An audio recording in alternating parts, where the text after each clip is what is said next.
Today, the United States of America is changing its relationship with the people of Cuba. In the most significant changes in our policy in more than 50 years, we will end an outdated approach that for decades has failed to advance our interests, and instead, we will begin to normalize relations between our two countries. Through these changes, we intend to create more opportunities for the American and Cuban people and begin a new chapter among the nations of the Americas. Well, that was President Obama, and after 53 years, the relationship between the United States and Cuba is thawing. So what does that mean for the sports world? Joining me to discuss is the executive editor of Sports Illustrated, John Wertheim. Ted Keith is SI's baseball writer and producer. And of course, joining us on Skype is SI legal analyst Michael McCann. Thank you guys so much. Ted, I'm going to start with you. When you think of Cuba in terms of sports, you think of baseball. What's the immediate impact this could have on the major leagues? Well, I think the most immediate impact could be that if guys want to come here, presumably they won't have to be smuggled out in the dark of night and boats or rafts in shark-infested waters, and all these stories that we've heard going back to El Duque, Orlando Hernandez, Yasiel Puig famously went through a similar experience.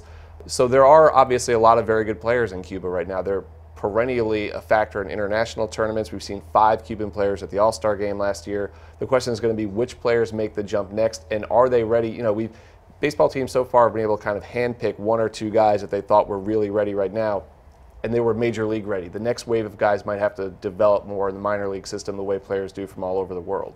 John, what about infrastructure? Are we seeing now spring training in Cuba, maybe even down the line a team in Cuba?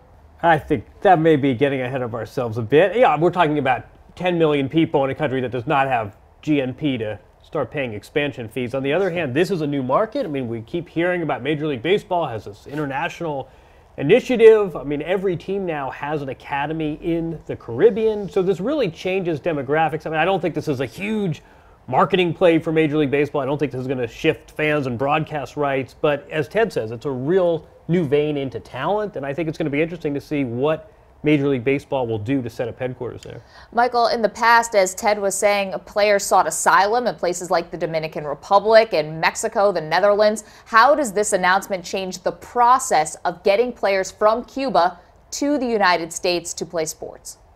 Well, Maggie, it should simplify the process considerably, and I imagine it will be something akin to the relationship that Major League Baseball has with the Dominican Republic, where players are signed by teams now subject to certain restrictions on how much teams can spend on international free agents. But there's a twist. It's possible that the relationship between Cuban baseball teams and the U.S. Major League Baseball teams could be similar to what we see in Japan, where there's a posting system.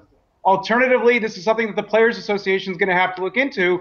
Could there be now move for a global draft, where instead of just U.S. and Canadian players subject to the draft, could we see something more expansive? These are some really interesting issues ahead that are both legal and sports related. Yeah, absolutely. We're going to be keeping our eye on this, of course, as spring training approaches. Michael McCann, Sports Illustrated legal analyst, Ted Keith and John Wertheim, thank you guys so much.